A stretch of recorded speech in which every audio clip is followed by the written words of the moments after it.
For cleaning your Mylar, you'll want to use a spray thing of water. Go ahead and spray it, let it sit. And you can also spray a little bit of simple green, especially if it's dried or has been on there for a little bit of time.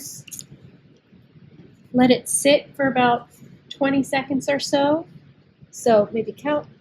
1, 2, 3. And after 20 seconds, go ahead and see if you can get anything off of the sponge. But as you can see, maybe it's not budging. Flip it over to the scrubby side and gently go in small circles until the dried ink budges.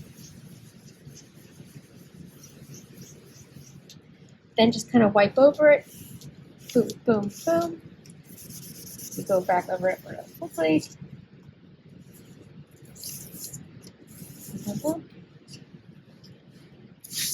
A little bit more water as needed. And then go ahead and wipe it dry with a paper towel. And with that, if it's dry, go ahead and place it back in the Mylar jar.